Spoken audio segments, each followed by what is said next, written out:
Hi hello ಎಲ್ರಿಗೂ ನಮಸ್ಕಾರ. ಎಲ್ರು ಹೇಗಿದ್ದೀರಾ? ನಾನು ಅಜ್ಜು ಮಾತಾಡ್ತಾ ಇದ್ದೀನಿ. ಸೊ ಇವತ್ತು ನಾನು ಪುತ್ತೂರು ತಾಲೂಕಿನ ಒಳಮುಗ್ರು ಗ್ರಾಮದ ಕುಂಬ್ರದಲ್ಲಿದ್ದೇನೆ.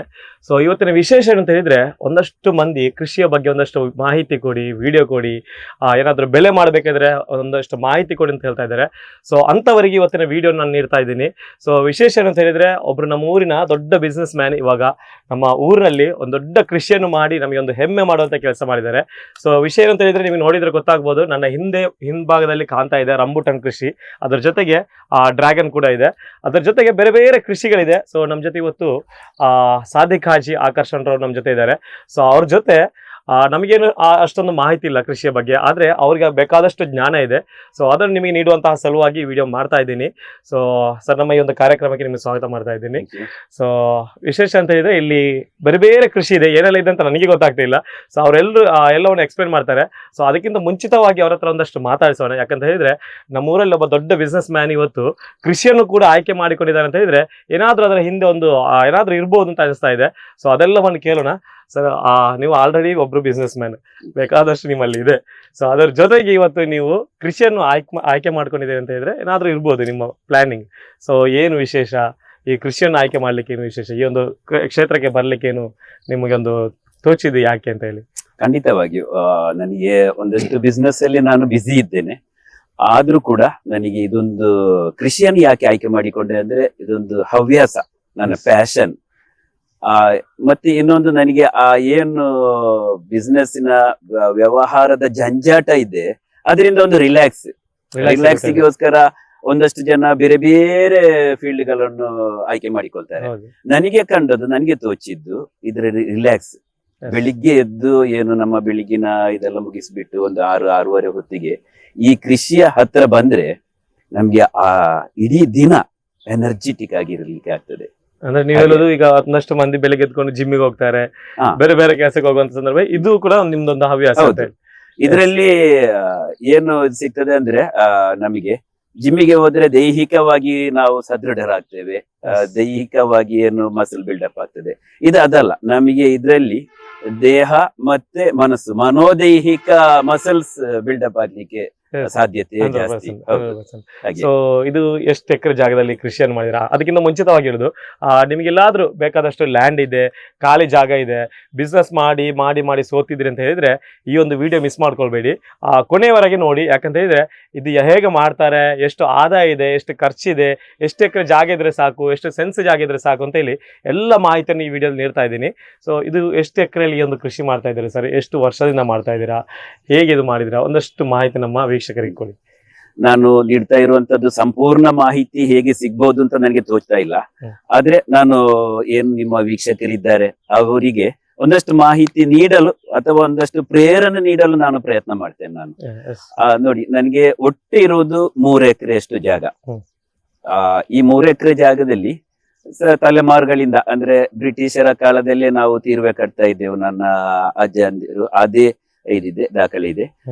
ಅಲ್ಲಿಂದಲೇ ಕಾಡು ಮರಗಳು ಮತ್ತೆ ಒಂದಷ್ಟು ತೆಂಗಿನ ಮರ, ಮತ್ತೆ ಜಾಸ್ತಿಯಾಗಿ ಕಾಡು ಮರಗಳಿಗೆ ಕೂಡ ಕರಿಮೆಣಸಿನ ಬಳ್ಳಿಗಳು ಇದ್ದವು. ಆಮೇಲೆ ಏನಾಯ್ತು, ನನ್ನ ಪಾಲಿಗೆ ಈ ಭೂಮಿ ಬಂದ ಮೇಲೆ ನನಗೆ ಒಂದಷ್ಟು ಕೃಷಿ ಮಾಡುವ ಇನ್ನಷ್ಟು ಸ್ವಲ್ಪ ಅಂತ ಹೇಳಿ ತೋಚಿದಾಗ, ನನಗೆ ಆಯ್ತು, ಎಲ್ಲರೂ ಹೇಳಿದ್ರು, ನನ್ನ ಆಪ್ತರಲ್ಲೇ ಹೇಳಿದ್ರು, ಅಡಿಕೆ. ಖಂಡಿತವಾಗಿಯೂ ನಮ್ಮ ಇಲ್ಲಿ ದಕ್ಷಿಣ ಕನ್ನಡ ಜಿಲ್ಲೆ ಅಥವಾ ನಮ್ಮ ಊರಲ್ಲಿ ಅಡಿಕೆ ಕೃಷಿಯೇ ಸುಲಭ ಮತ್ತು ಲಾಭದಾಯಕ ಇರುವುದರಲ್ಲಿ. ಮತ್ತೆ ನಮ್ಗೆ ಅದರಷ್ಟು ಒಂದಷ್ಟು ಮಾಹಿತಿ ಕೂಡ ಇದೆ ಅಡಿಕೆಯಲ್ಲಿ. ಎಲ್ರಿಗೂ ಕೂಡ, ಸಾಮಾನ್ಯ ಒಬ್ಬ ಕೂಲಿಯವನಿಗೆ ಕೂಡ ಈ ಟೈಮಲ್ಲಿ ಇಂಥದ್ದು ಮಾಡ್ಬೇಕು, ಇತ್ತೆ ತುಲೆ ಮರದ ಬುಡಡೆ ಇತ್ತೆ ಬರ್ಸ ಬರ್ರ ಅಂತ ಹೇಳಿ ಹೇಳ್ತಾರೆ ಅವರು. ಆದ್ರೆ ನನಗೆ ಆಯ್ತು, ಅಡಿಕೆ ಒಂದು ವಾಣಿಜ್ಯ ಬೆಲೆ, ಆಹಾರವಲ್ಲ ನೋಡಿ, ಏನು ಜಗಿದು ಉಗುಳ್ತಾರೆ. ಅದಕ್ಕಿಂತ ನಾನು ಮಾಡುವ ಕೃಷಿಯಲ್ಲಿ ಒಂದಷ್ಟು ಜನರ ಮನಸ್ಸಿಗೂ ಖುಷಿಯಾಗ್ಲಿ, ಹೊಟ್ಟೆಯೂ ತುಂಬಲಿ, ಪೌಷ್ಟಿಕಾಂಶವೂ ಕೂಡ ಸಿಗ್ಲಿ ಅಂತ ಹೇಳಿ ಹುಡುಕುವಾಗ ನನಗೆ ತೋಚಿದ್ದು ಈ ಎಕ್ಸಾಟಿಕ್ ಫ್ರೂಟ್ಸ್, ಮೇನ್ ಆಗಿ ರಂಬುಟಾನ್. ಆಮೇಲೆ ನಾನು ಬಂದದ್ದು ಸ್ವಲ್ಪ ಡ್ರ್ಯಾಗನ್. ಹಾಗೆ ಒಂದೊಂದೇ ಮತ್ತೆ ಹವ್ಯಾಸಕ್ಕೋಸ್ಕರ ಬೇರೆ ಬೇರೆ ಗಿಡಗಳನ್ನು ಹಾಕಿಕೊಂಡು ಹೋದೆ. ಈ 3 ಎಕರೆ ಜಾಗದಲ್ಲಿ ನಂದು ಕೃಷಿ ಬಂದಿರೋದು ಆಲ್ಮೋಸ್ಟ್ 2 ಎಕರೆಯಲ್ಲಿ ಕೃಷಿ ಇರಬಹುದು ಅಷ್ಟೇ. ಬಾಕಿ ಜಾಗ ಹಾಗೆ ಖಾಲಿ ಬಿಟ್ಟಿದ್ದೇನೆ. ಏನಾದ್ರೂ ಹೈವೇಸ್ ಬದಿ ಆದ ಕಾರಣ ವಾಣಿಜ್ಯೋದ್ದೇಶಕ್ಕೋಸ್ಕರ. Yes, okay, okay. ಹಾಗೆ. ಈಗ ರಂಬುಟನ್ ಯಾವಾಗ ಶುರು ಮಾಡಿದ್ರಿ ಸರ್? ಯಾವಾಗ ಪ್ಲಾನ್ ಮಾಡಿದ್ರಿ? ಹಾಗೂ ಈ ರಂಬುಟನ್ನೇ ತಂದು ಹಾಕ್ಬೇಕು ಅಂತ ಎಲ್ಲಿ ಹೋಗಿ ನೀವು ಅದನ್ನ ಇದು ಅಧ್ಯಯನ ಇದು ಮಾಡಿದ್ರಾ, ಅಥವಾ ನೀವೇ ಪ್ಲಾನ್ ಮಾಡ್ಕೊಂಡು ಮಾಡಿದ್ರಾ? ಇದು ಕೃಷಿ ಮಾಡೋದಕ್ಕೆ ಮುಂಚೆ ಇದಕ್ಕೆ ಏನೆಲ್ಲ ಹಾಕ್ಬೇಕಂತ ಒಂದಷ್ಟು ಜ್ಞಾನ ಬೇಕಲ್ಲ, ಸೊ ಅದೆಲ್ಲ ನೀವು ಎಲ್ಲಿ ಹೋಗಿ ಕಲ್ತ್ಕೊಂಡ್ರಿ, ಅಥವಾ ನಿಮಗೆ ಇದಕ್ಕೆ ಇದ್ಯಾರು ಡೈರೆಕ್ಷನ್, ಯಾರು ನೀವೇ ಮಾಡಿದ್ರಾ, ಅಥವಾ ರಂಬುಟನ್ ಮಾಡುವವರಿಗೆ ಎಲ್ಲಿ ಮಾಡ್ಬೋದು, ಯಾವ ಮಣ್ಣು ಅದಕ್ಕೆ ಸೂಕ್ತವಾಗಿ ಆಗ್ತದೆ ಅಂತ ಹೇಳಿ? ರಂಬುಟಾನ್ ಕೃಷಿ ನಮ್ಮ ಸಬ್ ಟ್ರೋಪಿಕಲ್ ಏರಿಯಾದಲ್ಲಿ, ನಮ್ಮ ಇಂತಹ ಜಾಗದಲ್ಲಿ ಆಗುವಂತ ಕೃಷಿ ಅಂತ ಹೇಳಿ ನಾನು ಸ್ವಲ್ಪ ಅದನ್ನ ಅಧ್ಯಯನ ಮಾಡುವಾಗ ಗೊತ್ತಾಯ್ತು. ಕೇರಳದ ಇಡುಕ್ಕಿ ಮತ್ತೆ ಈ ಕಡೆ ಕೋಟಾಯಂ ಈ ಭಾಗದಲ್ಲಿ, ಕರ್ನಾಟಕದ ಬೆಳ್ತಂಗಡಿ ಈ ಸೈಡ್ ಅಲ್ಲಿ ಕೂಡ ಒಂದಷ್ಟು ಕೃಷಿಗಳು ಇತ್ತು, ರಂಬುಟಾನ್ ಕೃಷಿ ಇತ್ತು. ಇದನ್ನೆಲ್ಲ ನೋಡಿ ನನಗೆ ನೋಡ್ಲಿಕ್ಕೂ ಒಂದು ಚಂದ ಆಯ್ತು, ಮನಸ್ಸಿಗೂ ಖುಷಿ ಆಯ್ತು, ಮತ್ತೆ ಒಂದು ಆಹಾರ, ಇದು ಒಂದು ಫ್ರೂಟ್, ನಮ್ಮ ಊರಲ್ಲಿ ಯಾರೂ ಕಾಣದಂತ ಫ್ರೂಟ್, ಇದನ್ನು ಬೆಳಿಬೇಕೆಂಬ ಒಂದು ಹಂಬಲ ಉಂಟಾಯ್ತು ನನಗೆ. ಆಕ್ಚುಲಿ ಅದ್ರಲ್ಲಿ ಇದೊಂದು 7-8 ವರ್ಷ ಮೊದಲು, 8 ವರ್ಷ ಮುಂಚೆ ಹೌದು ಈ ಪ್ಲಾನ್ ಹೌದು. ಹಾಗೆ ಹುಡುಕಿ ನೋಡುವಾಗ ಕೇರಳದ ಇಲ್ಲಿ ಕಾಂಜಿರಾಪಳ್ಳಿಯಲ್ಲಿ ಇರುವಂತಹ ಹೋಮ್ ಗ್ರೋನ್ ನರ್ಸರಿ, ಅವರ ಅಡ್ರೆಸ್ ಸಿಕ್ಕಿತ್ತು. ಹಾಗೆ ಹೋಮ್ ಗ್ರೋನ್ ನರ್ಸರಿಗೆ ಹೋದೆ ನಾನು, ಸೀದಾ ಡೈರೆಕ್ಟ್ ಆಗಿ ಅಲ್ಲಿಗೆ ಹೋಗಿ ನೋಡುವಾಗ 150 ಎಕರೆಯಲ್ಲಿ, ಸುಮಾರು 150 ಎಕರೆಯಲ್ಲಿ ಮದರ್ ಪ್ಲಾಂಟ್ ಇರುವಂತಹ ನರ್ಸರಿ, ಬೃಹತ್ ನರ್ಸರಿ, ತುಂಬಾ ಒಂದು ಕಾರ್ಪೊರೇಟ್ ಲೆವೆಲಿನ ನರ್ಸರಿ ನಾನು ನೋಡಿದ್ದೆ ಈ ಸೌತ್ ಇಂಡಿಯಾದಲ್ಲಿ, ಅದು ಒಂದೇ. ಹೌದು, 150 ಎಕರೆಯಲ್ಲಿ ಮದರ್ ಪ್ಲಾಂಟ್ಸ್ ಇದೆ. ಮದರ್ ಪ್ಲಾಂಟ್ಸ್ ಅಂದ್ರೆ ಇದಕ್ಕೆ ಬೇಕಾದಂತಹ ಕಸಿ ಕಟ್ಲಿಕ್ಕೆ ಬೇಕಾದಂತಹ ಸಯೋನ್, ಅದರಿಂದ ಅವರು ತೆಗಿತಾರೆ. ಹಾಗೆ ನನಗೆ ಧೈರ್ಯ ಬಂತು, ಅಲ್ಲಿ ಅದನ್ನು ನೋಡಿ ಇವ್ರ ಹತ್ರ ಗಿಡ ತಕೊಳ್ಬಹುದು. ಹಾಗೆ ಅವ್ರ ಹತ್ರ ಗಿಡ ತಕೊಂಡ್ ಬಂದೆ, ಅಲ್ಲಿ ಬುಕ್ ಮಾಡಿ ಇಲ್ಲಿಂದ ಗಾಡಿ ತರಿಸಿ ನಡ್ಲಿಕ್ಕೆ ಶುರು ಮಾಡಿದೆ 8 ವರ್ಷ ಮುಂಚೆ. ಹೌದು. ಆ ಪ್ರಾರಂಭದಲ್ಲಿ ನನಗೆ ಇದ್ದ ಮಾಹಿತಿ ಪೂರ್ತಿ ಏನು ಮಾಡ್ಬೇಕು ಅಂತ ಹೇಳಿ ಇರುವಂತಹ ಸಂಪೂರ್ಣ ಮಾಹಿತಿ ಇರ್ಲಿಲ್ಲ. ಆದ್ರೂ ಅಲ್ಲಿಂದ ಇಲ್ಲಿಂದ ಮಾಹಿತಿಗಳನ್ನು ಕಲೆ ಹಾಕಿಕೊಂಡು ಮಾಡಿಕೊಂಡು ಮಾಡ್ತಾ ಶುರು ಮಾಡಿದೆ. ಮಾಡುವಾಗ ಮತ್ತೆ ಕೆಲವು ಎಲ್ಲ ಎಡವಟ್ಟುಗಳಾದವು. ಆಮೇಲೆ ನನಗೆ 1-2-3 ವರ್ಷ ಆಗುವಾಗ ನನ್ನ ಸಂಪರ್ಕಕ್ಕೆ ಬಂದವರು ಲೋಹಿತ್ ಶೆಟ್ರು, ಇಲ್ಲಿ ದೆಪ್ಪಾಜೆ ನರ್ಸರಿ ಅಂತ ಇದೆ ಮರ್ದಾಳದಲ್ಲಿ, ಕಡಬದ ಮರ್ದಾಳ ಹತ್ರ, ಕುಕ್ಕೆ ಸುಬ್ರಹ್ಮಣ್ಯ ಹತ್ರದಲ್ಲಿ. ನಾನು ಯಾಕೆ ಕುಕ್ಕೆ ಸುಬ್ರಹ್ಮಣ್ಯ ಅಂತ ಹೇಳ್ತಾ ಇದ್ದೇನೆ ಅಂದ್ರೆ, ದಕ್ಷಿಣ ಕನ್ನಡ ಬಿಟ್ಟು ದೂರದವರಿಗೆ ಮರ್ದಾಳ ಕಡಬ ಅಂತ ಹೇಳಿದ್ರೆ ಪಕ್ಕ ಗೊತ್ತಾಗ್ಲಿಕ್ಕಿಲ್ಲ, ಕುಕ್ಕೆ ಅಂತ ಹೇಳುವಾಗ ಪಕ್ಕನೆ ಗೊತ್ತಾಗ್ತದೆ. ಅದಕ್ಕೋಸ್ಕರ ಅವರು ನನಗೆ ಒಮ್ಮೆ ಇಲ್ಲಿ ಭೇಟಿ ಕೊಟ್ರು, ಕೆಲವು ಮಾಹಿತಿ ಕೊಟ್ರು. ಆಮೇಲೆ ಏನಾದ್ರೂ ಅಗತ್ಯ ಇದ್ರೆ ನಾವು ಪರಸ್ಪರ ಫೋನ್ ಅಲ್ಲಿ ಮಾತಾಡಿಕೊಳ್ತೇವೆ. ಹೌದು, ಖಂಡಿತ. ಆಮೇಲೆ ಏನಾಯ್ತಂದ್ರೆ, ಈ ಹವ್ಯಾಸವು ಒಂದಷ್ಟು ಪ್ರಗತಿಪರ ಕೃಷಿಕರ ಒಡನಾಟ ಬೆಳೆಯಿತು ಇದರಿಂದ ಹೇಳಿ, ಕೃಷಿಕರೇ ಮತ್ತೆ ಟಚ್ ಆಗ್ಲಿ. ಹೌದು, ಅಂದ್ರೆ ಪ್ರಗತಿಪರರು. ಈಗ ಕರಿಮೆಣಸಲ್ಲಿ ICL ಇಂಟರ್ನ್ಯಾಷನಲ್ ಪೆಪರ್ ಅವಾರ್ಡ್ ತಗೊಂಡಂತವರು, ಇವರದೆಲ್ಲ ಒಡನಾಟ ಬೆಳೆಯಿತು. ಸಾಧಾರಣ ಇಲ್ಲಿ ಮೂಡಿಗೆರೆಯಿಂದ ಅಲ್ಲಿ ಹಸಿರು ಆರ್ಗ್ಯಾನಿಕ್ಸ್ ಅಂತ ಇದೆ, ಅವರ ಸಂಪರ್ಕಕ್ಕೆ ಬಂದ ಮೇಲೆ ಹಲವಾರು ಕೃಷಿ ಸ್ಥಳಗಳನ್ನು ಭೇಟಿ ಮಾಡ್ಲಿಕ್ಕೆ ಆಯ್ತು. ಇದರಿಂದೆಲ್ಲ ಹೇಳಿ ನನ್ಗೆ ಏನೇನು ನ್ಯೂಟ್ರಿಷನ್ ಕೊಡ್ಬೇಕು, ಯಾವ್ದಕ್ಕೋಸ್ಕರ ಕೊಡ್ಬೇಕು, ಇಂಥದೆಲ್ಲ ಮಾಹಿತಿ ಈಗ್ಲೂ ಅಪ್ಡೇಟ್ ಆಗ್ತಾ ಇದ್ದೇನೆ. ಕಂಪ್ಲೀಟ್ ಆಗ್ಲಿಕ್ಕಿಲ್ಲ. ಈಗ ನನಗೆ ಉದಾಹರಣೆಗೆ ಹೇಳುದಿದ್ರೆ, ಪುತ್ತೂರಲ್ಲೇ ಇವರು ನಮ್ಮ ಸುರೇಶ್ ಬಲ್ನಾಡ್ ಸರ್, ಬಲ್ನಾಡಲ್ಲಿ ಸದಾ ಪೂರ್ಣ ಯಾವುದು ಉತ್ತರ ಭಾರತದಿಂದಲೂ ಬರ್ತಾರೆ ಅಲ್ಲಿ ಕೆಲವು ಪ್ರಗತಿಪರ ಕೃಷಿಕರು, ಕೃಷಿ ಆಕಾಂಕ್ಷಿಗಳು, ಕೃಷಿ ಅಧ್ಯಯನ ಮಾಡಲು. ಹೌದು, ಸುರೇಶ್ ಬಲ್ನಾಡ್ ಅವರು. ಅದೇ ತರ ಅಜಿತ್ ಪ್ರಸಾದ್ ರೈಗಳು ಅಂತ ಇದ್ದಾರೆ ಚಿಕ್ಕಮುಟ್ನೂರಲ್ಲಿ, ಪುತ್ತೂರಲ್ಲಿ. ಅವರ ಕೃಷಿ ನೋಡಲು ಕೂಡ ಪುತ್ತೂರಲ್ಲಿ, ನಮ್ಮ ಇಲ್ಲಿಯೂ ಕೂಡ ಕಾಫಿ ಬೆಳಿಬಹುದು ಅಂತ ಹೇಳಿ ಕಾಫಿ ನೆಟ್ಟು ಸ್ವತಃ ಅವರು ತೋರಿಸಿದವರು. ಅವರು ಸ್ಟಿಲ್ ಅವ್ರೀಗ 73 ಇಯರ್ಸ್ ಯಂಗ್ ಮ್ಯಾನ್ ಅವರು. ಹೌದು, 73 ವರ್ಷದ ಯುವಕ. ಹೋದ್ರೆ ಬನ್ನಿ ಹೋಗುವ ತೋಟಕ್ಕೆ ಅಂತ ಹೇಳಿ, ಈ ಗುಡ್ಡಕ್ಕಿಂತಲೂ ಎತ್ತರ ಇದೆ, ಸರಸರಾನೆ ಹತ್ತಾರ ಅವರು. ಹೌದು, ಅದನ್ನು ನೋಡಿ ನನಗೆ ಮತ್ತಷ್ಟು ಕೃಷಿಯಲ್ಲಿ ಪ್ರೇರಣೆ ಉಂಟಾಯ್ತು, ಇಂಥವರೆಲ್ಲ ಸಹವಾಸವನ್ನು ಬೆಳೆಸಿಕೊಂಡ ಕಾರಣ. ಇವಾಗ ನೀವು 8 ವರ್ಷ ಮುಂಚೆ ಇಷ್ಟೊಂದು ಎಕ್ಸ್ಪೆನ್ಸ್ ಮಾಡಿ ಖರ್ಚು ಮಾಡಿದ್ರಲ್ಲ, ಈ ತರ ಫಲ ಸಿಗ್ಬೋದು ಅನ್ನುವಂತ ನಿರೀಕ್ಷೆ ಇತ್ತ ನಿಮಗೆ? ಖಂಡಿತವಾಗಿಯೂ ಫಲ ಸಿಗ್ಬಹುದು, ಸಿಗಬೇಕೆಂಬ ನಿರೀಕ್ಷೆ ಇತ್ತು. ನಾನು ಇದರಲ್ಲಿ ಆರಂಭ ಕಾಲದಲ್ಲಿ ನನಗೆ ಫಿನಾನ್ಸಿಯಲ್ ರೂಪದ ಲಾಭಕ್ಕಿಂತ ಜಾಸ್ತಿಯಾಗಿ ಈ ಮಣ್ಣಿನ ಒಂದು ಅಟ್ಯಾಚ್ಮೆಂಟ್, ಇಮೋಷನಲ್, ಲಾಜಿಕ್ಗಿಂತ ಜಾಸ್ತಿ ಇಮೋಷನಲ್ಲೇ ಅಲ್ಲಿ ವರ್ಕೌಟ್ ಆಯ್ತು, ಇಮೋಷನ್ಸೇ. ಆದ ಕಾರಣ ಇಲ್ಲಿ ಏನಾದ್ರೂ ಬೆಳಿಬೇಕು, ನಾವು ಒಂದು 4-5 ತಲೆಮಾರಿಂದ ಈ ಭೂಮಿಯಲ್ಲಿ ಇದ್ದೇವೆ, ಈ ನೆಲದಲ್ಲಿ, ಈ ನೆಲದ ಅಟ್ಯಾಚ್ಮೆಂಟ್. ಆದ ಕಾರಣ ಇಲ್ಲಿ ಏನಾದ್ರೂ ಬೆಳಿಬೇಕು, ಹೀಗೆ ಬೆಳೆದ್ರೇನೆ ಇನ್ನೊಂದಷ್ಟು ನಮ್ಮ ತಲೆಮಾರುಗಳು ಈ ಅಟ್ಯಾಚ್ಮೆಂಟ್ ಇಂದ ಹೇಳಿ ಇಲ್ಲಿ ನೆಲೆ ನಿಲ್ಲಿಸ್ತಾರೆ ಅವರು. ಆಮೇಲೆ ಫ್ರೂಟ್ಸ್ ನಮಗೆ ನೋಡಿ, ಒಂದು 10 ವರ್ಷಕ್ಕೆ 12 ವರ್ಷಕ್ಕೆ ಮೊದಲು, ಇಲ್ಲ ಒಂದು 15 ವರ್ಷ ಆಗ್ಬೋದು, ನಮ್ಮ ಸಂಬಂಧಿಕರು ಒಬ್ರು ಮಲೇಷ್ಯಾಕ್ಕೆ ಹೋಗಿ ಬರುವಾಗ ಏನೋ ಫ್ರೂಟ್ಸ್ ತಂದಿದ್ರು. ನನ್ನ ಅಮ್ಮ ಇದ್ರಾಗ ಅಮ್ಮ ಅದನ್ನು ಬೀಜ ಮೊಳಕೆ ಮಾಡಿ ನೆಟ್ಟಿದ್ರು ಕೆಳಗೆ. ಅದು ಆಮೇಲೆ ಗೊತ್ತಾಯ್ತು ಇದು ಏನು ರಂಬುಟಾನ್ ಅಂತ. ಇದು ಯಾಕೆ ಹೊರಗಿಂದಲೇ ತರಬೇಕು, ನಮ್ಮಲ್ಲಿ ನಮ್ಮ ನೆಲದಲ್ಲಿ ಎಕ್ಸೋಟಿಕ್ ಫ್ರೂಟ್ಸ್ ಆಗ್ಬೇಕು. ಏನು ಆಗ್ನೇಯ ಏಷ್ಯಾ, ಸೌತ್ ಈಸ್ಟ್ ಏಷ್ಯಾದ ರಾಜ್ಯಗಳಲ್ಲಿ ಅಲ್ಲಿ ಆ ದೇಶಗಳಲ್ಲಿ ಆಗುವಂತಹ ಫ್ರೂಟ್ಸ್ ನಮ್ಮಲ್ಲಿಯೂ ಕೂಡ ಆಗ್ಬೇಕು ಅಂತ ಒಂದು ಹಂಬಲ ಇತ್ತು. ಅದಕ್ಕಿಂತ ಜಾಸ್ತಿ ನೋಡಿ, ಈಗ ನಿಮಗೆ ಮಾರ್ಗದ ಬದಿಯಲ್ಲಿ ಹೋಗುವಾಗ ಅಲ್ಲೆಲ್ಲಿ ಒಂದು ಕಲ್ಚರ್ ಈಗ ಒಂದು ಇತ್ತೀಚಿನ ವರ್ಷಗಳಲ್ಲಿ ಡೆವಲಪ್ ಆಗಿದೆ. ತಟ್ಟು ಕಡಗಳು ಒಳ್ಳೆ ಕಲ್ಚರ್. ರಾತ್ರಿ ಹೊತ್ತು ಒಬ್ಬ ಚಾಲಕನಿಗೆ ನಿದ್ದೆ ಬರುವಾಗ ಅಲ್ಲಿ ನಿಲ್ಲಿಸಿ ಒಂದು ಚಹಾ ಕುಡಿಯೋದು, ಇದೆಲ್ಲವೂ. ಅಲ್ಲಿರುವ ಕರಿತಿಂಡಿಗಳು ಜಾಸ್ತಿಯಾಗಿ ಈಗ ಹೈಜಿನಿಕ್ ಆಗಿದೆ. ಆ ಅವೇರ್ನೆಸ್ ಎಲ್ಲರ ಹತ್ರ ಇರುವ ಕಾರಣ ಫಿಲ್ಟರ್ಡ್ ಪ್ಯೂರಿಫೈಡ್ ನೋಡ್ಬೇಕಾಗಿಲ್ಲ. ಅವ್ರ ಎದುರಲ್ಲೇ ಈ ಫ್ರೂಟ್ಸ್ ಓಪನ್ ಮಾಡಿ ಅವರಿಗೆ ಒಂದು ಚಂದದ ತಟ್ಟೆಯಲ್ಲಿ ಇಟ್ಟುಕೊಟ್ರೆ, ಅದು ಕೂಡ ನಮ್ಮಲ್ಲಿ ಈಗಿರುವಂತಹ ಹಾಳೆ ತಟ್ಟೆ ಅಥವಾ ಬಾಳೆ ಎಲೆ ಎಲ್ಲ ನ್ಯಾಚುರಲ್ ಆಗಿ ಕೊಡ್ಬೇಕು. ಅದರಿಂದ ನಮ್ಗೆ ಫ್ಯೂಚರ್ ಅಲ್ಲಿ ನಾನ್ ಕಾಣ್ತಾ ಇರೋದು ಒಂದು ಪ್ರವಾಸೋದ್ಯಮದ ಒಂದು ದೊಡ್ಡ ಹೆಬ್ಬಾಗಿಲೇ ನಮ್ಗೆ ತೆರೀಲಿಕ್ಕೆ ಸಾಧ್ಯತೆ ಇದೆ. ಸೊ ಇದು 8 ವರ್ಷ ಮುಂಚೆ ಶುರು ಮಾಡಿದ್ರಿ. ಎಷ್ಟು ವರ್ಷ ಆಗುವಾಗ ನಿಮಗೆ ಇದನ್ನು ಫಸ್ಟ್ ಸಿಗ್ಲಿಕ್ಕೆ ಶುರು ಆಯ್ತು? ಅಂದ್ರೆ ಇದನ್ನು ಮಾರ್ಬಹುದು, ನನ್ನ ಇನ್ವೆಸ್ಟ್ಮೆಂಟ್ ಏನಿದೆ ಅದನ್ನು ತೆಗಿಬಹುದು ಅಂತ ಹೇಳಿ ಯಾವಾಗ ಶುರು ಆಯ್ತು? ಸಾಧಾರಣ 8 ಅಥವಾ 7 ವರ್ಷ ಆಯ್ತು ಈಗ ಇದಕ್ಕೆ, ಈ ಗಿಡಗಳಿಗೆ. 3 ವರ್ಷದಲ್ಲಿ ಫಸಲು ಬರ್ಲಿಕ್ಕೆ ಶುರು ಆಗ್ತದೆ. 2ನೇ ವರ್ಷವೇ ಹೂವು ಬರ್ತದೆ. ನಾನು ಏನ್ ಮಾಡಿದೆ ಅಂದ್ರೆ ವೆಜಿಟೇಟಿವ್ ಗ್ರೋತ್ ಬರ್ಲಿ, ಗಿಡಗಳ ಬೆಳವಣಿಗೆ ಜಾಸ್ತಿ ಆಗ್ಲಿ ಅಂತ ಹೇಳಿ ಹೂವನ್ನೆಲ್ಲ ಕೀಳ್ತಾ ಇದ್ದೆ. ಆಮೇಲೆ 3ನೇ ವರ್ಷ ಫಸಲು ಬಂತು. ಅದರಿಂದ ಪ್ರಾಬ್ಲಮ್ ಇಲ್ವಾ ಹೋಗಿ ಕೀಳುವುದರಿಂದ? ಇಲ್ಲ, ಅದಕ್ಕೆ ಏನಾಗ್ತದೆ ಅಂದ್ರೆ ಹೂವು ಕೀಳುವ ಕಾರಣ ಏನು ನ್ಯೂಟ್ರಿಯೆಂಟ್ಸ್ ಇದೆ ಅದು ಗಿಡಗಳಿಗೆ ಸಿಗ್ತದೆ. ಇಲ್ಲದಿದ್ರೆ ಏನಾಗ್ತದೆ, ಹೂವಿನ ಮುಖಾಂತರ ಪುನಃ ಕಾಯಿಗೆ ಹೋಗಿ ಗಿಡ ಬೆಳವಣಿಗೆ ಕಮ್ಮಿ ಆಗ್ತದೆ.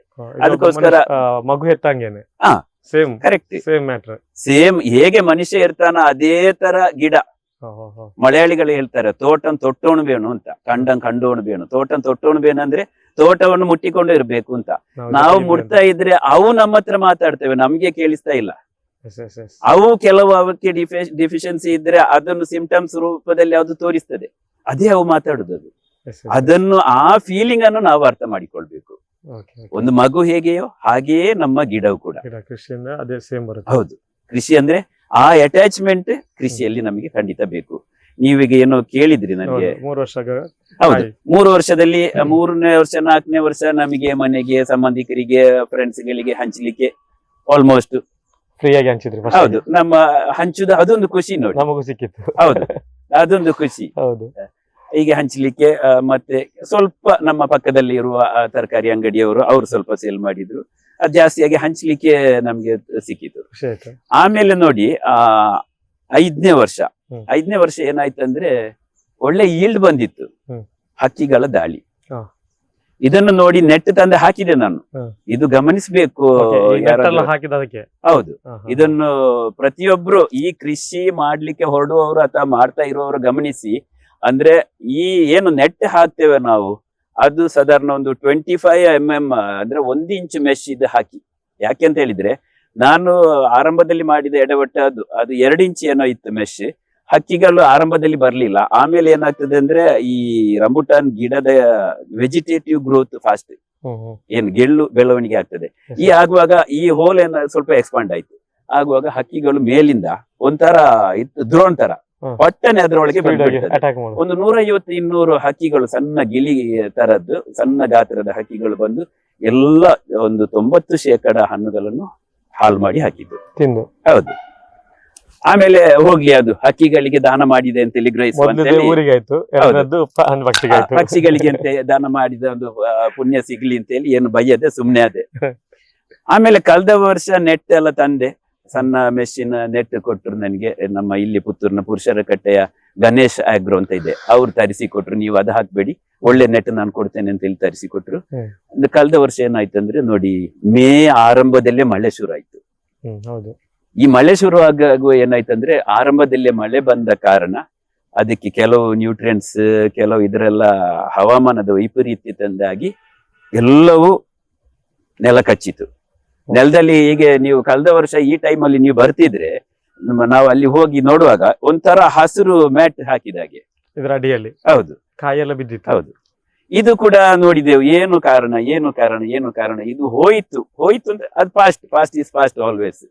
ಆದ್ರೆ ಕಾರಣ ಏನು ಅಂತ ಹೇಳಿ ಹುಡುಕಿ ಅದಕ್ಕೆ ಕೂಡ ಒಂದು ಪರಿಹಾರ ಕಂಡುಕೊಂಡೆವು. ಒಂದಷ್ಟು ಕೃಷಿಕರ ಹತ್ರ ಬೆಳಿಗ್ಗೆ ಹೊತ್ತು 6:30-7 ಗಂಟೆಗೆಲ್ಲ ಕೆಲವು ಕೃಷಿಕರು ನನಗೆ ನನ್ನ ಸ್ನೇಹಿತರು ಕಾಲ್ ಮಾಡ್ತಾರೆ. ಆಗ ನಾನು ಕೂಡ ಹೇಳಲಿಕ್ಕಿದ್ದೆ, ನಾನು ಇದ್ದೇನೆ, ನನ್ನ ತೋಟದ ಮೇಲೆ ಇದ್ದೇನೆ, ಹೀಗೆ ಆಗಿದೆ, ಅದು ಹಾಗೆ ಇರ್ಬೋದಾ ಹೀಗೆ ಇರ್ಬೋದಾ ಅಂತ ಹೇಳಿ ಕೆಲವು ಚರ್ಚೆಗಳು ತರ್ಕಗಳು ಅಂತ ಬಂದು ಆಮೇಲೆ ಅದಕ್ಕೂ ಒಂದು ಪರಿಹಾರ ಕಂಡುಕೊಂಡೆವು.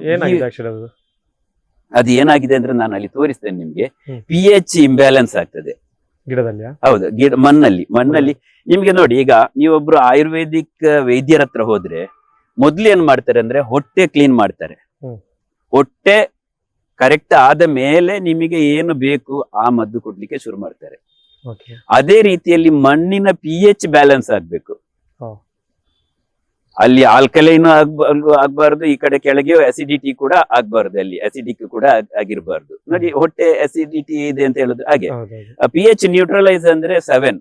ರಂಬುಟಾನಿಗೆ ನಾನು ಕಂಡುಕೊಂಡ ಹಾಗೆ 5.5 ಇಂದ ಅದು ಬಾಟಮ್ ಲೆವೆಲ್ 7.5 ವರೆಗೆ pH ಇದ್ರೆ ಚೆನ್ನಾಗಿ ಬರ್ತದೆ. ಟೆಸ್ಟ್ ಮಾಡ್ತೀರಾ ಲ್ಯಾಬ್ ಅಲ್ಲಿ? ನೀವು ಅಮೆಝಾನ್ ಅಲ್ಲಿ ನೋಡಿದ್ರೆ ಹೋದ್ರೆ ಒಂದು 600-650 ರೂಪಾಯಿಗೆ pH ಮೀಟರ್ ಸಿಗ್ತದೆ. ಸುಮ್ನೆ ಒಂದು ಎಲ್ಲಿ ತೇವಾಂಶ ಇರುವಂತಹ ಜಾಗದಲ್ಲಿ ಮಣ್ಣಲ್ಲಿ ಅದು ಕೂಡ ನೋಡಿಕೊಳ್ಳಿ. ಸುಮ್ನೆ ಒಂದು ಡ್ರೈ ಮಣ್ಣಲ್ಲಿ ಇಟ್ಟು pH ರೀಡಿಂಗ್ ಆಗುದಿಲ್ಲ ಅಂತ ಹೇಳ್ಬಾರ್ದು.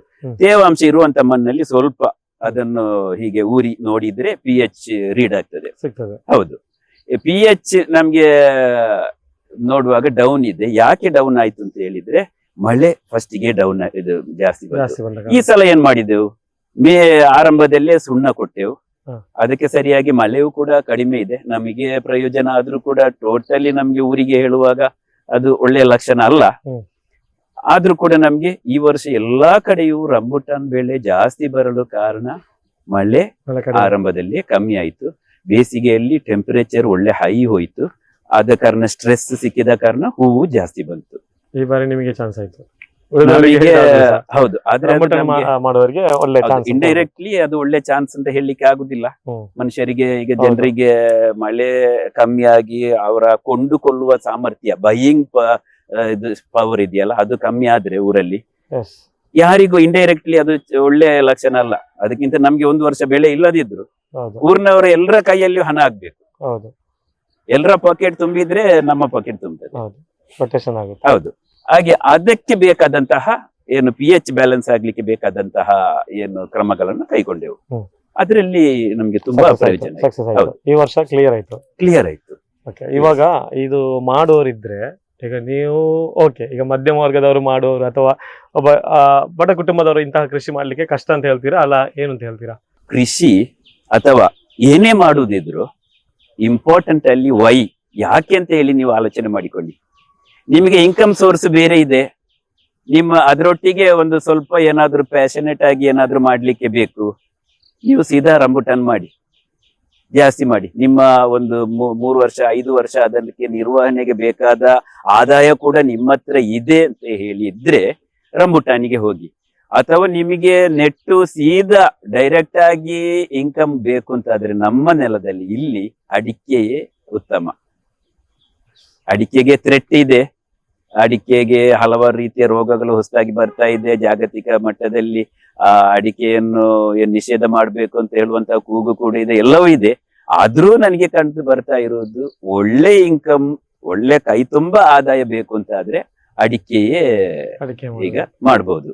ಮತ್ತೆ ರಂಬುಟಾನಿಗೆ ನಾನ್ ಕಂಡುಕೊಳ್ಳೋದು ನಿರ್ವಹಣೆ ಫ್ಯೂಚರ್ ಅಲ್ಲಿ ನಮ್ಗೆ ಹೀಗೆ ಒಬ್ಬೊಬ್ರು ರೈತರು ಕೃಷಿಕರು ಇದನ್ನು ಟ್ರಯಲ್ ಅಂಡ್ ಎರರ್ ಅಲ್ಲಿ ಮಾಡಿ, ಅದರೊಟ್ಟಿಗೆ ನಮ್ಮ ತೋಟಗಾರಿಕಾ ಇಲಾಖೆ ಇಂಥವರು ಎಲ್ಲವರು ಈ ಭೂಮಿಯಲ್ಲಿ ಇದರ ಅಧ್ಯಯನ ಮಾಡಿಕೊಂಡು ಫ್ಯೂಚರ್ ಅಲ್ಲಿ ಇದು ಕೂಡ ಒಂದು ಸಸ್ಟೈನೇಬಲ್ ಲೆವೆಲ್ಗೆ ಒಂದು ಏನು ಲಾಭದಾಯಕ ಲೆವೆಲ್ಗೆ ಮುಟ್ಬೋದು. ಈ ವರ್ಷ ನೋಡಿ ನನಗೆ ಇದು ಲಾಭದಾಯಕ.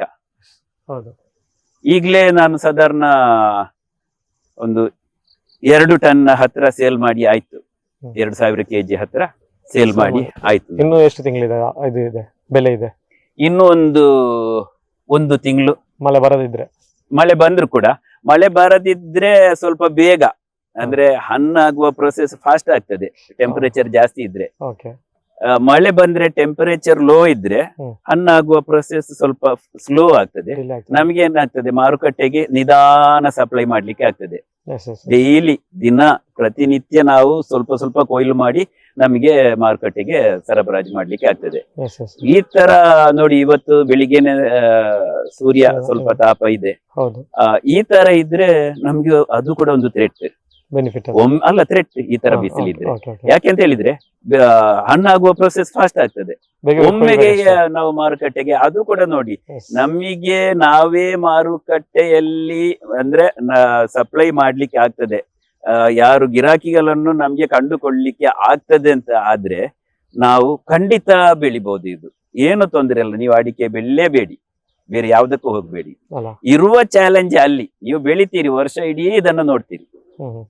ಈಗ ಆಮೇಲೆ ಎಲ್ಲ ಆಗಿ ನೀವು ಕೊಯ್ಲು ಮಾಡಿ ಅವನ ಹತ್ರ ತಕೊಂಡು ಹೋಗುವಾಗ ಇರುದು, ಇವತ್ತು ಮಾರುಕಟ್ಟೆಯಲ್ಲಿ ಅಲ್ಲಿಂದ ಬಂತು ಇಲ್ಲಿಂದ ಬಂತು, ಇವತ್ತು ಬೇಡ, ಹೌದು. ಏನ್ ಮಾಡ್ತೀರಿ? Highly perishable.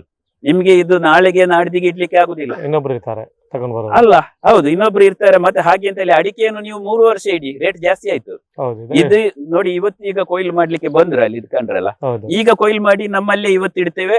ಇವತ್ತು ಮಧ್ಯಾಹ್ನದೊಳಗೆ ಸೇಲ್ ಆಯ್ತು. ಮಧ್ಯಾಹ್ನ ಆಗುವಾಗ ಪುನಃ ಅಷ್ಟು ಕೊಯ್ಲು ಮಾಡ್ತಾರೆ, ಮಧ್ಯಾಹ್ನ ಮೇಲೆ ಸೇಲ್ ಮಾಡ್ತೇವೆ. ಓಕೆ. ಫ್ರೆಶ್ ಫ್ರೂಟ್ಸ್ ಕೊಡ್ತಾ ಇದ್ದೇವೆ ನಾವು. ಅವಾಗಲೇ ಕೊಯ್ಯುದಾಗ ಆಗ್ಲೇ ಕೊಡುದು. ಕೊಂಡುಕೊಳ್ಳುವವನಿಗೆ ಖುಷಿ ಆಯ್ತು, ಹೌದು. ಅವನಿಗೆ fresh ಫ್ರೆಶ್ ಇರ್ತದೆ. ಸಿಕ್ಕಿತ್ತು. ಹೌದು. ದಿನಕ್ಕೆ ಎಷ್ಟು ಕೆಜಿ ಕೊಯ್ಲಿಗೆ ಆಗ್ತದೆ ಇವಾಗ ಪ್ರೆಸೆಂಟ್?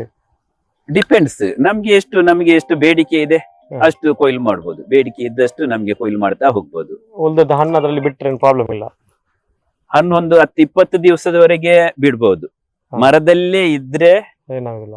ಏನಾಗುದಿಲ್ಲ. Yes. ಅದಕ್ಕೆ ಕೀಪಿಂಗ್ ಕ್ವಾಲಿಟಿ ಇರ್ತದೆ. ಹ್ಮ್. ಹಣ್ಣಾದ ನಂತರವು, ಹಣ್ಣಾದ ಮೇಲೆ ರಂಬುಟಾನ್ ಒಂದು ವಿಶೇಷ. ಬೇರೆ ಎಲ್ಲ ನೋಡಿ ನೀವು, ಬಾಳೆ ಹಣ್ಣಾದ್ರೂ ಕೂಡ ಕಾಯಿಯನ್ನು ಬೆಳೆದದನ್ನು ತೆಗೆದು ಇಟ್ರೆ ಹಣ್ಣಾಗ್ತದೆ. ಹಣ್ಣು ಮಾಡಿ ಸರ್. ಇಲ್ಲಿ ಒಮ್ಮೆ ಮರದಿಂದ ಕೊಯ್ದ್ರೆ ಮತ್ತೆ ಹಣ್ಣಾಗುವ ಪ್ರೊಸೆಸ್ ನಿಂತಿತ್ತು, ಅಲ್ಲಿಗೆ ಸ್ಟಾಪ್. ಹೇಗೆ ಉಂಟು ಹಾಗೆ ಹಾಗೆ Okay, ಮತ್ತೆ ಆಗುದು ಅದು ಇದೆ, ಡಿಕ್ಲೈನ್ ಆಗ್ತದೆ. ಅದು ಹೌದು. ಅಂದ್ರೆ ಬಾಡಿಕೊಂಡು ಕೊಳ್ತು ಹೋಗುದೇ ಜಾಸ್ತಿ.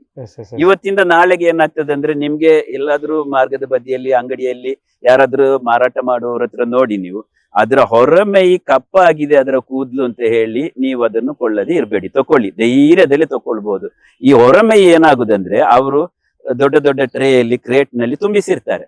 ಈ ತುಂಬಿಸಿರುವಂತದ್ದು ಅದರ ಈ ಹೊರಗಿನ ಕೂದ್ಲು ಏನಿದೆ ಅದು ಹೀಗೆ ಬೆಂಡ್ ಆಯ್ತು ಅಂತ ಆದ್ರೆ ಒಮ್ಮೆಗೆ ಮರುದಿವಸ ಆ ಕೂದ್ಲು ಕಪ್ಪಾಗುದು ಅಷ್ಟೇ. ಆ ಕೂದ್ಲು ಮಾತ್ರ ಕಪ್ಪಾಗುದು. ಅದ್ರ ರಂಬುಟ್ ಅಂತ ಹೇಳಿದ್ರೆ ಮಳೆ ಇದ್ರಲ್ಲಿ ಮಲೇಷಿಯನ್ ಭಾಷೆಯಲ್ಲಿ ಕೂದ್ಲು ಅಂತ ಹೇಳುದು. ಈ ಕೂದ್ಲು ಕಪ್ಪಾಗುದು ವಿನಃ ಅದ್ರ ಒಳಗೆ ಫ್ರೆಶ್ ಆಗಿರ್ತದೆ, ಒಳ್ಳೆ ಫ್ರೆಶ್ ಅದು, ಏನು ತೊಂದರೆ ಆಗುದಿಲ್ಲ. ಒಂದು 4 ದಿವಸ 5 ದಿವಸ ಇಟ್ಟರು ಕೂಡ ಏನಾಗುದಿಲ್ಲ. ಮಾತ್ರ ನಮಗೆ ಮಾರುಕಟ್ಟೆಗೆ ಒಬ್ಬ ಕೃಷಿಕ ತಕೊಂಡು ಹೋಗಿ 2ನೇ ದಿವಸ 3ನೇ ದಿವಸ ಅವನಿಗೆ ಮಾರಾಟ ಮಾಡ್ಲಿಕ್ಕೆ ಸಾಧ್ಯವೇ ಇಲ್ಲ. ಇವತ್ತು ಕೊಯ್ಲು ಮಾಡಿತ್ತು, ಇವತ್ತೇ ಸೇಲ್ ಮಾಡಿತ್ತು. ಇಂತಹ ಮಾರುಕಟ್ಟೆ ಇದೆ ಅಂತ ಹೇಳಿ ನೀವು ಖಾತರಿ ಪಡಿಸಿದ ನಂತರವೇ ಈ ಕೃಷಿಗೆ ಇಳಿಬೇಕು. ಇಳಿದ್ರೆ ಅಂತೂ ಇದರಲ್ಲಿ ತುಂಬಾ ಖುಷಿ ಇದೆ, ಬೆನಿಫಿಟ್ ಇದೆ ಖಂಡಿತ. ಈಗ ಒಂದು ಅಡಿಕೆ ಗಿಡಕ್ಕೆ ಇಷ್ಟು ವರ್ಷ ಅಂತ ಇರ್ತದೆ ಬಾಳ್ವಿಕೆ ಅಂತೇಳಿ, ಅದು ಇದರಲ್ಲಿ ಕೂಡ ಆ ತರ ಏನಾದ್ರು ಇದೆಯಾ? ಅಂದ್ರೆ ಈ ಗಿಡ ಇಷ್ಟ ದಿವಸ ಸತ್ತೋಯ್ತು ಮುಗಿತಿದ್ರ ಒಂದಿದ್ದು ಅಂತ ಆ ತರ ಇದೆ ಒಂದು ಗಿಡಕ್ಕೆ ಅಂತ ಹೇಳಿ? ಖಂಡಿತ. ನಾನು ಕಂಡುಕೊಂಡ ಹಾಗೆ ನೋಡಿ, ಈಗ ನಮ್ಮ ಜಾಸ್ತಿಯವರಿಗೆ ಗೊತ್ತಿದ್ದ ಹಾಗೆ ಇದು ಸೌತ್ ಈಸ್ಟ್ ಏಷ್ಯಾದ್ದು, ಅಂದ್ರೆ ಆಗ್ನೇಯ ಏಷ್ಯಾದ ಆ ಕಡೆಯ ಫ್ರೂಟ್ ಇದು. ಆದ್ರೆ ನಮ್ಮದೇ ದಕ್ಷಿಣ ಕನ್ನಡದ ಮೂಡುಬಿದ್ರಿಯ ಸೋನ್ಸ್ ಫಾರ್ಮ್ ಅಲ್ಲಿ 50-60 ವರ್ಷಕ್ಕೆ ಮೊದ್ಲಿದೆ ಇದು, ನನ್ನ ಅಂದಾಜು ಪ್ರಕಾರ. ಅಷ್ಟು ಅಲ್ಲ, ಇನ್ನೂ ಮೊದ್ಲೇ ಇದೆ ಅಲ್ಲಿ. ಯಾರಿಗೂ ಗೊತ್ತಿಲ್ಲ. ಜಾಸ್ತಿ ಅವರು ಹೇಳುದು ಇದು ಕೇರಳಿಗರು ಕೇರಳದಲ್ಲಿ ಮೊದ್ಲು ಬಂತು ಅಂತ, ಆಮೇಲೆ ಕೇರಳದಲ್ಲಿ ಬಂತು. ಇಲ್ಲಿ ಕೋಟಾಯಂ ಹೋಮ್ ಗ್ರೋನ್ ನರ್ಸರಿಯಲ್ಲಿಯೂ ಕೂಡ ಒಂದು 40 ವರ್ಷ ಮೇಲ್ಪಟ್ಟಿರುವಂತಹ ಮದರ್ ಪ್ಲಾಂಟ್ಸ್ ಇದೆ. ಹಾಗಿದ್ರೆ ಅದರ ಆಯುಷ್ಯ, ಲೈಫ್ ಸ್ಪ್ಯಾನ್ ಅಂದ್ರೆ ಅಷ್ಟು ವರ್ಷ ಬರ್ತದೆ, 10-20 ವರ್ಷ ಏನಲ್ಲ. ಅಡಿಕೆಗಿಂತ ಜಾಸ್ತಿ ಗಟ್ಟಿ ಮರ ಇದು. ಹೌದು, ಅಡಿಕೆಗಿಂತ ಜಾಸ್ತಿ. ಖಂಡಿತವಾಗಿಯೂ ಒನ್ ಟೈಮ್ ಇನ್ವೆಸ್ಟ್ ಮಾಡಿದ್ರೆ ಅಷ್ಟು ವರ್ಷ ಬರ್ಬೋದು, ಖಂಡಿತವಾಗಿಯೂ. ಮಾತ್ರ ಏನಾಗ್ತದೆ ಅಂದ್ರೆ ಅಗಾಲವಾಗಿ ಬೆಳೀತದೆ ಅದು ಅಷ್ಟು ಟೈಮ್ ಆಗುವಾಗ. ಹತ್ರ ನಡುವಂಗಿಲ್ಲ. ಹತ್ರ ನಾನೇನ್ ಮಾಡಿದೆ ಅಂದ್ರೆ, ನನಗೆ ಆರಂಭದಲ್ಲಿ ಮಾಹಿತಿ ಇರ್ಲಿಲ್ಲ. 15 ಫೀಟಿಗೆ ಒಂದು ನೆಟ್ಟೆ, 15-17 ಫೀಟಿಗೆ ಎಲ್ಲ ನೆಟ್ಟೆ, ಜಾಗ ಇದ್ದಾಗೆ ನೆಟ್ಟೆ. ಅಂದ್ರೆ ಪ್ರೂನಿಂಗ್ ಮಾಡ್ತಾ ಇದ್ದೇವೆ. ಕಳೆದ ವರ್ಷ ಒಂದು 5-6 ಮರವನ್ನು ಕಡ್ದು ತೆಗೆದೆವು. ಅಂದ್ರೆ ಇದರ ಕೆನೋಪಿ ಗೆಲ್ಲುಗಳು ಅಗಾಲ ಬರುವಾಗ ಇದಕ್ಕೆ ಉಸಿರಾಡ್ಲಿಕ್ಕೆ ಜಾಗ ಇಲ್ಲ. ಮೇನ್ ಸೂರ್ಯನ ಬಿಸಿಲು ಕೂಡ ಇದಕ್ಕೆ ಅತ್ಯಗತ್ಯ. ಹೇಗೆ ನಾವು ಬುಡದಲ್ಲಿ ನ್ಯೂಟ್ರೆಂಟ್ ಕೊಡ್ತೇವೆ, ಅದೇ ತರ ಸೂರ್ಯನ ಬಿಸಿಲು, ಫೋಟೋಸಿಂಥೆಸಿಸ್, ದ್ಯುತಿ ಸಂಶ್ಲೇಷಣೆ ಅಂತ ಹೇಳಿ ನೀವು ಹೈಸ್ಕೂಲ್ ಲೆವೆಲ್ ಅಲ್ಲಿ ಮಕ್ಕಳಿಗೆ ಕಲಿಸ್ತೇವೆ ನಾವು. ಆದ್ರೆ ಏನು ಅಂತ ಪ್ರಾಯೋಗಿಕವಾಗಿ ಅವರಿಗೆ ಕಲಿಸಿರುವುದಿಲ್ಲ, ಗೊತ್ತಿಲ್ಲ. ಈಗ ಗೊತ್ತಾದ್ದು ಇದು ಅದೇ ಅಂತ. ಇದೆಲ್ಲ ಕ್ರಿಯೆ ನಡೆದ್ರೆ ಮಾತ್ರ ನ್ಯೂಟ್ರಿಯನ್ಸ್ ಇಂಟೇಕ್ ಆಗ್ತದೆ ಇಲ್ಲಿ, ಅದರಲ್ಲಿ ಉತ್ಪಾದನೆ ಉಂಟಾಗ್ತದೆ. ಅದಕ್ಕೆ ನಾನು ಈಗ ಸಜೆಸ್ಟ್ ಮಾಡುದು 20 ಅಡಿಗೆ ಒಂದು ನಡಿ, 20 ಫೀಟಿಗೆ ಒಂದರಂತೆ ನೆಟ್ರೆ ಒಂದು 15 ವರ್ಷ ಧಾರಾಳವಾಗಿ ಅದನ್ನು ಹಾಗೆ ಮೇಂಟೈನ್ ಮಾಡಬಹುದು. ಆಮೇಲೆ ಮಧ್ಯದ ಒಂದೊಂದು ತೆಗಿಲೇಬೇಕು. 40 ವರ್ಷ ಅಲ್ಲ, ಸಾರಿ, 40 ಅಡಿಗೆ ಒಂದು ಅಂತ ಹೇಳಿ ಸೈಂಟಿಫಿಕಲಿ ಹೇಳುವಂತ ಇದು ನಿಯಮ, ಅದು ಸರಿ. ಮಾತ್ರ ನಮ್ಮ ಇಲ್ಲಿಯ ಭೂಮಿಯ ವ್ಯಾಲ್ಯೂ, ನಾವು ಒಂದು ಬಿಸ್ನೆಸ್ ನವರಾಗಿ ಏನ್ ಮಾಡ್ತೇವೆ ಅಂದ್ರೆ ROI ನೋಡ್ತೇವೆ, ರಿಟರ್ನ್ ಆನ್ ಇನ್ವೆಸ್ಟ್ಮೆಂಟ್. ಅದ್ರಲ್ಲಿ ಏನಂದ್ರೆ ಭೂಮಿ ವ್ಯಾಲ್ಯೂ ನೋಡ್ಬೇಕು ನಾವು.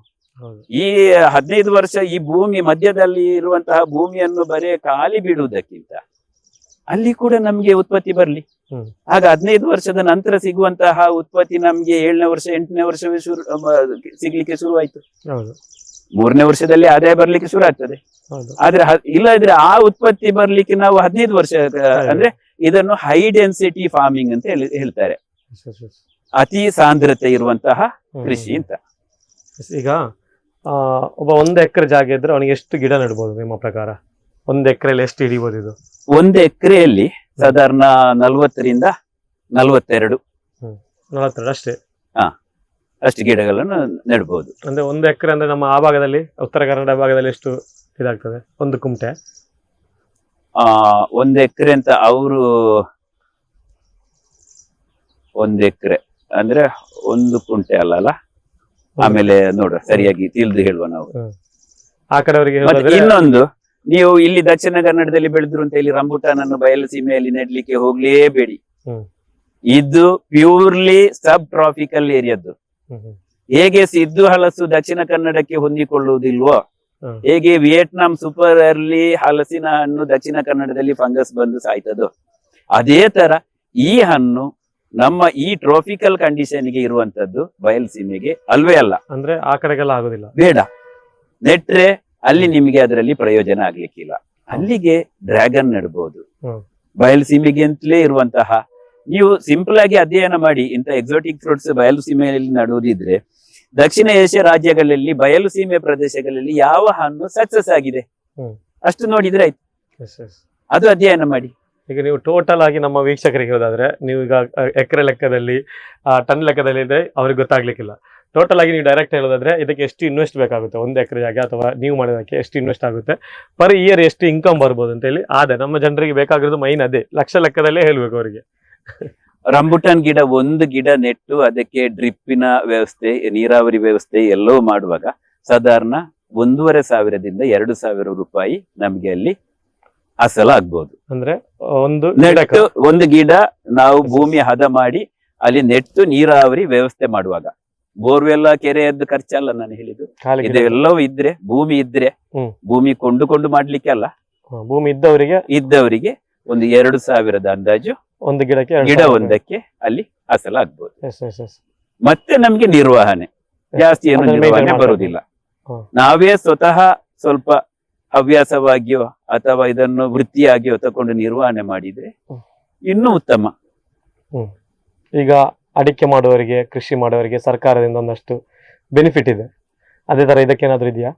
ಇದೆ ಅಲ್ಲ, ಸರ್ಕಾರವನ್ನು ಇದ್ರೆ ಆಗುದಿಲ್ಲ. ರಂಬುಟಾನಿಗೆ ಅಂತಲ್ಲ, ಯಾವುದೇ ಕೃಷಿ ಮಾಡುವುದಿದ್ರು ನಮಗೆ ನೀರಾವರಿಗೋಸ್ಕರ ಕರೆಂಟ್, ವಿದ್ಯುತ್ ಫ್ರೀ ಕೊಡ್ತಾರೆ. ನಾವು ಎಲ್ಲಿ ಆದ್ರೂ ಒಂದು ಮನೆಗೆ ಕೊಡುವಂತ ಚಾರ್ಜ್ ಅದಕ್ಕೆ ಕೊಡುವುದಿದ್ರು ಎಷ್ಟು ಲಕ್ಷ ಕೊಡ್ಬೇಕು ನಾವು. ಇದು ಸರ್ಕಾರ ಮಾಡುವಂತಹ ಇದು ಸಪೋರ್ಟ್. ಯಾವುದೇ ಸರ್ಕಾರಗಳು ಬರ್ಲಿ, ಯಾವುದೇ ಪಾರ್ಟಿಯ ಸರ್ಕಾರಗಳು ಬರ್ಲಿ, ಫ್ರೀ ಆಗಿ ಕೊಡ್ತಾ ಇದ್ದಾರೆ. ಇದು ಸರ್ಕಾರ ಕೊಡುವ ಸಪೋರ್ಟ್. ಹ್ಮ್. ಮತ್ತೆ ನಮಗೆ ಅದಕ್ಕೋಸ್ಕರ ಹಲವಾರು ಏನು ಇಲಾಖೆಗಳಿದೆ, ಹ್ಮ್. ವಿಜ್ಞಾನಿಗಳಿದ್ದಾರೆ, ಇವೆಲ್ಲವೂ ಸರ್ಕಾರಗಳು ನೇಮಿಸಿದ್ದು. ಹ್ಮ್. ಅವ್ರ ಹತ್ರ ನಾವು ಹೋಗಿ ಡಿಸ್ಕಸ್ ಮಾಡ್ಬೋದು. ಹ್ಮ್. ಈಗ ರಂಬುಟಾನ್ನ ನೇರ ಮಾಹಿತಿ ಇನ್ನೂ ಕೂಡ ನಮ್ಮ ವಿಜ್ಞಾನಿಗಳಿಗೆ ಸಂಪೂರ್ಣ ಮಾಹಿತಿ ಸಿಗದಿದ್ರು ಕೂಡ, ಅಂದ್ರೆ ಟ್ರಯಲ್ ಅಂಡ್ ಎರರ್ ಅಲ್ಲಿ ಇನ್ನೂ ಕೂಡ ಇಲ್ಲಿ ನೋಡ್ಬೇಕಷ್ಟೇ, ನಮ್ಮ ಭೂಮಿಯಲ್ಲಿ ಇದು ಹೇಗೆ ಇದೆ, ಏನಾಗ್ತಾ ಇದೆ ಅಂತ ಹೇಳಿ. ಆದ್ರೂ ಕೂಡ ನೋಡಿ ಹೀಗೆ ಹೀಗೆ ಇದೆ, ನಂದು pH 5 ಬಂದಿದೆ, ಏನ್ ಮಾಡ್ಬೇಕು, ಅವ್ರು ಹೇಳ್ತಾರೆ ಹೀಗೆ ಮಾಡಿ ಅಂತ ಕೊಡ್ತಾರೆ. ಹಾ. ಅದನ್ನು ಹೊರತುಪಡಿಸಿ ಇವಾಗ ಇದಕ್ಕೆ ಏನಾದ್ರು ಗೊಬ್ಬರ ಹಾಕುವಂಥದ್ದು, ಈಟ್ ಹಾಕುವಂಥದ್ದು, ಆ ತರದ ಏನಾದ್ರು ಗವರ್ಮೆಂಟ್ ಇಂದ ಸವಲತ್ತು ಇದೆಯಾ ಅಂತ ಹೇಳಿ? ಈಗ ಕೃಷಿ ಹಾಲಾಯ್ತು, ಈಗ ರಂಬುಟನ್ ಒಬ್ಬ ಮಾಡಿದ 1 ಎಕರೆದಲ್ಲಿ ಏನಾದ್ರು ಹಾಲಾಯ್ತು, ಈಗ ಅಡಿಕೆಯವರಿಗೆ ಬರ್ತಾ ಇದೆ ನೋಡಿ, ಬೆಲೆ ಹಾಲಾದಕ್ಕೆ ಒಂದಷ್ಟು ಬೆಲೆ ನಷ್ಟ, ನಷ್ಟ ಪರಿಹಾರ ಅಂತ ಹೇಳಿ. ಆದ್ರೆ ವಿಮೆ ಅದು ಹಾ. ಇದೆಲ್ಲ ನಾನು ತಿಳಿದ ಮಟ್ಟಿಗೆ ಈಗ ಈ ಇಂತ ಕೃಷಿಗೆ ಹಣ್ಣುಗಳಿಗೆ ಬರ್ಲಿಲ್ಲ ಅಂತ ಕಾಣ್ತದೆ. ಇಲ್ಲ. ಇನ್ನು ಒಂದಷ್ಟು ಕೃಷಿಕರು ಇದರಲ್ಲಿ ತೊಡಗಿಸಿಕೊಂಡಾಗ ಈ ಕಮ್ಯುನಿಟಿ, ಯಾವ ಕಮ್ಯುನಿಟಿ ಅಂದ್ರೆ ಈ ಒಂದು ಸಮೂಹವು, ಈ ಯಾವುದು ಎಕ್ಸೋಟಿಕ್ ಫ್ರೂಟ್ ರಂಬುಟಾನ್ ಬೆಳೆಗಾರರದ್ದೇ ಒಂದು ಸಂಘವೋ ಏನಾದ್ರೂ ಒಂದು ಅಸ್ತಿತ್ವಕ್ಕೆ ಬಂದು ಅವರ ಕೂಗು ಮೇಲಿನವರಿಗೆ ಮುಟ್ಟಿದಾಗ ಮನವಿ ಕೊಟ್ರೆ ಆ ಎಲ್ಲವೂ ಸವಲತ್ತುಗಳು ನಮ್ಗೆ ಕೂಡ ಬರ್ಬೋದು. ಆಗ ನಮ್ಗೆಗೋಸ್ಕರ ಏನು ಸರ್ಕಾರವೇ ಮಾರಾಟ ಮಾಡಲು ವ್ಯವಸ್ಥೆ ಮಾಡಿ ಕೊಡ್ಬೋದು. Yes. ನಾವು ಇದರಲ್ಲಿ ಸೋತ್ರೆ ನಮ್ಮನ್ನು ಆಗ Yes, ಅದೇ ಎತ್ತಿ ಹಿಡಿಬಹುದು. ಹೌದು. ಇದೆಲ್ಲವೂ ಮಾಡುವ ಸಾಧ್ಯತೆ ಇದೆ. ಸರ್, ಇದು ನೋಡ್ಲಿಕ್ಕೆ ತುಂಬಾ ಖುಷಿ ಆಗ್ತಾ ಇದೆ. ನಮ್ಮ ಚಿಕ್ಕಮಂಗ್ಳೂರ್ ಕಡೆ ಎಲ್ಲ ಈ ಒಂದು ಫೀಲ್ ಸಿಗ್ತಾ ಇತ್ತು, ಆದ್ರೆ ಇವತ್ತು ನಮ್ಮ ಕುಂಬ್ರದಲ್ಲಿ ಇದನ್ನು ನೀವು ರೆಡಿ ಮಾಡಿದೆ ಅಂತ ಹೇಳಿದ್ರೆ ತುಂಬಾ ಖುಷಿ ಆಗ್ತಾ ಇದೆ. ಸೊ ಹೇಗೆ ಇದು ಏನು? ಅಂದ್ರೆ ಇದೊಂದು ತುಂಬಾ ಟೆರೈನ್ ಜಾಗ ನೋಡಿ, ಹೌದು. ತುಂಬಾ ಇಳಿಜಾರು ಇರುವಂತದ್ದು, ಹ್ಮ್. ಎಕ್ಸ್ಟ್ರೀಮ್ಲಿ ಇಳಿಜಾರು. Yes. ಇಲ್ಲಿ ಏನ್ ಮಾಡಿದೆ ಅಂದ್ರೆ ಫಸ್ಟ್ ಗೆ ಟೆರೆಸ್ ಮಾಡಿ ಆಗುವಾಗ ನನಗೆ ತುಂಬಾ ಭಯ ಆಯ್ತು. ಈ Yes. ಮಣ್ಣು ಒಂಥರ ಲೂಸ್ ಮಣ್ಣು, ಇದು ಹೌದು. ಜಾರಿ ನಮ್ಮ ಹೆದ್ದಾರಿಗೆ ಮುಟ್ಬೋದು ಅಂತ.